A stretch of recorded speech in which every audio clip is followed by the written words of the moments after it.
Livro Samuel Morris, capítulo 3, primeira parte. O aluno que ensinava. Um pastor ordenado dos céus. O apóstolo Paulo afirmou diversas vezes que, ao contrário de outros apóstolos, ele recebera seu comissionamento para pregar o evangelho direto do céu e não de homens. O mesmo se podia dizer a respeito de Samuel Morris. No primeiro domingo que passou em Fort Wayne, ele procurou se informar se havia uma igreja de negros na cidade. Sim, havia. Dirigiu-se então para lá, mas como era bem distante da escola, chegou um pouco atrasado. O culto já tinha sido iniciado. A parte da abertura já estava concluída. O pastor já se encontrava no púlpito e ia iniciar a pregação, tendo já inclusive lido o texto. Samuel entrou e foi logo à frente e subiu os degraus que davam acesso à plataforma. O pastor dessa igreja era um homem muito formal, de maneiras bem disciplinadas, e ficou meio desconcertado com a ousadia do rapaz. Meu nome é Samuel Morris, disse ele. Acabo de chegar da África e tenho uma mensagem para estes crentes. O primeiro impulso do pastor foi recusar, mas fitando seu rosto radiante e os olhos brilhantes, compreendeu que talvez ele tivesse mesmo uma mensagem especial. Indagou de Samuel se ele estava com o sermão preparado. Não, respondeu o outro, mas tenho uma mensagem. Então, ele deixou que o rapaz assumisse o púlpito. Mal o pastor se sentara perto do gasofilácio, sentiu uma forte comoção na igreja. E quando ergueu os olhos, viu toda a congregação de joelhos, orando, chorando, saltando brados de alegria. O jovem estava de pé no púlpito, não pregando, mas orando, conversando com seu pai. Mais tarde, aquele pastor relatou o acontecido. Não parei para prestar atenção ao que ele dizia. Fui dominado por um intenso desejo de orar. Não me lembro do que disse, nem do que Samuel falou. Só sei que havia um fogo intenso em meu coração, como nunca se tinha sentido antes. Não havia dúvida de que a mesma luz que libertara Samuel de seu cativeiro agora brilhava no coração de nossos irmãos ali em Fort Wayne. Aquela igreja nunca havia experimentado tal visitação do Espírito Santo. O culto demorou bastante, passando muito da hora costumeira. Quando afinal os crentes saíram para ir embora, tinham a certeza de que haviam recebido uma revelação pessoal do Espírito Santo. Samuel falara a linguagem da alma. Ele se dirigira ao Pai Celestial em termos que partiam do fundo do seu coração.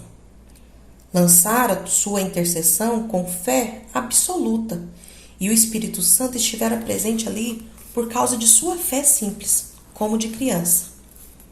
E todos foram para casa regozijando-se. Em um dia apenas, o desconhecido Samuel Morris se tornara um nome que seria ouvido em toda Fort Wayne. Nos jornais locais foram publicados editoriais comentando o grande avivamento ocorrido na igreja metodista africana da rua Erskine. Publicações religiosas de todas as partes transcreveram esses artigos e deram parecer sobre a notável manifestação espiritual. E antes que se passasse uma semana que o jovem africano estava na Universidade Taylor, toda a cidade já ouvira falar dele. Entretanto, havia um sério problema com relação a Samuel. Ele não poderia fazer nenhum dos cursos regulares da escola. Seria preciso que primeiro fizesse os estudos elementares, para depois ser matriculado como aluno da faculdade. Estava com cerca de 18 anos, mas em termos de estudos era como uma criança de 7 ou 8. A única solução era providenciar-lhe professores particulares para preencher essa lacuna. Por ocasião do culto dos alunos, o Dr. Reid explicou a situação do rapaz. Solicitou voluntários para ministrar-lhes aulas. Não seria uma tarefa simples. Apresentaram-se duas pessoas. Harriet Stemming, filha do Dr. Christian Stemming, um médico crente, e a filha do próprio Dr. Reid. Mais tarde, outras pessoas também deram aula para Samuel, entre elas a doutora Idora Rose e Grace Usted. Mas a responsabilidade de supervisionar os estudos do rapaz ficou com Harriet Stern. Samuel salva uma universidade. Samuel revelou-se um aluno muito aplicado. Todas as palavras, ideias e princípios que lhe eram ensinados ficavam indelevelmente gravados em sua memória. Além disso, absorveu também as expressões refinadas e o jeito de falar de suas professoras, repetindo-os em sua conversa. Contudo, sua mentalidade original não se alterou. A maneira como agrupava as palavras para formar sentenças deixava a todos admirados. Falava sempre por frases curtas, mas todas as palavras que dizia tinham importância. Desconhecia o que fossem conversas inúteis. Sua existência era constituída de nobres ideias e elevados propósitos. As duas mestras logo perceberam que a tarefa que haviam assumido seria altamente gratificante. A cada dia, as dedicadas jovens recebiam novas bênçãos. Mas, para Samuel, seu principal mestre continuava sendo o Espírito da Verdade. Muitas vezes, quando estava solucionando um complicado de matemática, dizia em voz baixa, mas audível: "Ajuda-me, Senhor." E sempre passava mais tempo em conversa com seu pai do que com qualquer outro mestre terreno. Através do Espírito Santo, Deus estava tão perto dele quanto qualquer pessoa da terra, e era-lhe também muito real.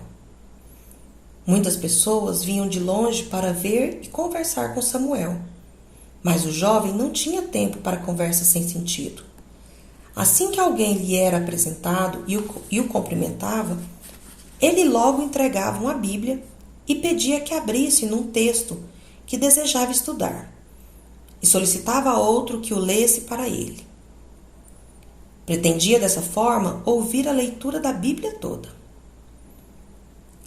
Havia na universidade um estudante que era ateu e gostava de proclamar seu ceticismo. Não conseguia aceitar que outros crescem em Deus como quisessem. Conhecia bem os argumentos do pensamento ateu e não perdia a oportunidade de entrar em discussão com os alunos crentes. Nem sempre era fácil entrar em contato com Samuel de um momento para o outro. Normalmente, quando estava orando, não gostava de falar com ninguém. Mas o jovem ateu insistiu com alguns colegas para que o levasse ao quarto do africano e o apresentassem a ele. E foi até lá todo preparado para uma discussão, pensando que iria derrotar facilmente aquele negro iletrado. Como costumava fazer, Samuel entregou-lhe a Bíblia aberta e pediu-lhe que lesse determinado texto. O rapaz jogou o livro sobre a mesa, dizendo: "Eu não leio mais esse livro. Só fala de guerras, de casos amorosos e de uma porção de histórias falsas. Mas creio numa única palavra, não creio numa única palavra dele." Samuel nunca tinha conversado com um ateu antes, nem mesmo na África, pois lá todos creem em algum Deus. Então ficou sentado, quieto, olhando para o outro, até que terminasse sua explosão verbal. Quando ele parou de falar, levantou-se e disse: Meu caro amigo, seu pai fala com você e não acredita nele? Seu irmão fala e não crê nele? O sol brilha e você não acredita nele? Deus é seu pai, Cristo é seu irmão e o Espírito Santo é seu sol. Em seguida, colocou a mão sobre o ombro do estudante e disse: Ajoelhe-se, vou orar por você. A salvação daquela alma estava em jogo e o Espírito de Deus colocou nos lábios de Samuel as palavras certas para chegar ao coração do rapaz.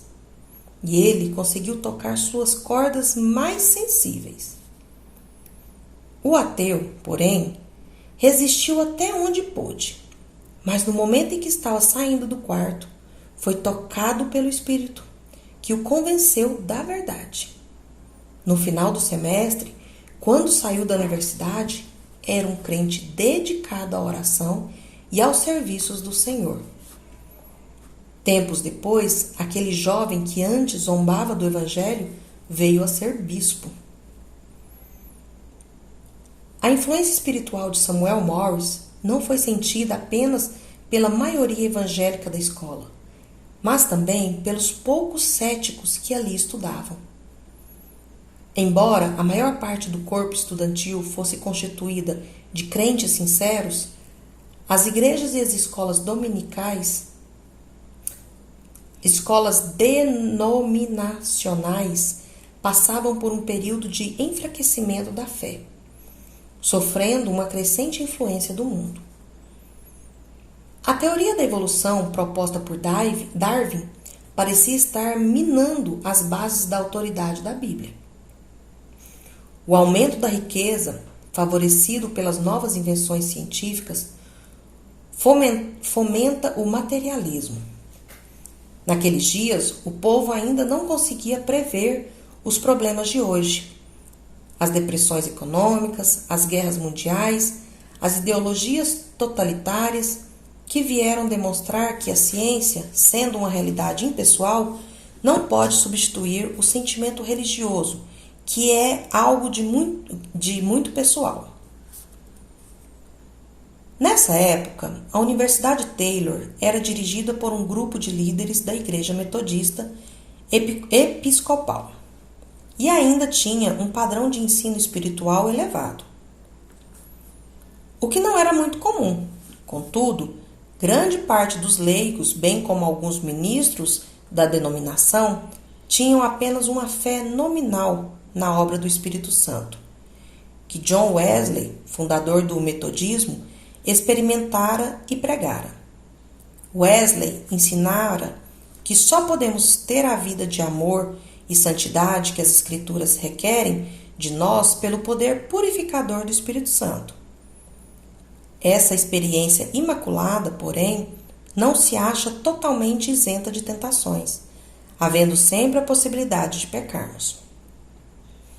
Contudo, o crente santificado recebe poder para não pecar, pois sua vontade é liberta do domínio do pecado interior e de suas fortes tentações. A despeito dos questionamentos que se possam fazer a esta doutrina de santificação, o fato é que o segredo do notável poder de liderança espiritual de Wesley se fundamentava em sua firme crença no maravilhoso poder do Espírito de Deus. Aliás, toda obra evangélica vitoriosa tem como base uma vida cheia do Espírito. Mas esse tipo de fé já começava a se desvanecer, não só na Universidade Taylor, mas também em outras partes. Mas Samuel Morris despertara toda a universidade, do reitor ao aluno mais novato, sendo ele mesmo uma demonstração de que, com grande simplicidade e poder, o Espírito Santo pode conferir graça até ao mais humilde ser humano. Toda a escola foi elevada a um nível espiritual bem elevado. Os alunos não apenas eram salvos, mas também se tornavam espiritualmente fortes e ganhavam outros para Cristo. É através do Espírito de Deus que recebemos todas as bênçãos espirituais e materiais. E foi pela influência espiritual de Samuel, um crente que buscava o reino de Deus em primeiro lugar, que todas essas coisas foram acrescentadas à Universidade Taylor. Foi durante seu tempo de estudante que a escola chegou ao fim de todos os seus recursos financeiros. E a junta diretora se reuniu para aquele que deveria ser seu último encontro. Mas a inspiração que Samuel representava veio em socorro deles. Foi o fundo de fé Samuel Morris que me levou à universidade. Cheguei ali na ocasião em que a junta diretora estava entoando seu Canto do Cisne. Mas parecia que uma escola com uma presença tão poderosa como a de Samuel Morris não podia acabar assim. Acreditei que aquele fundo poderia inundá-la de contribuições e externei esse pensamento aos outros.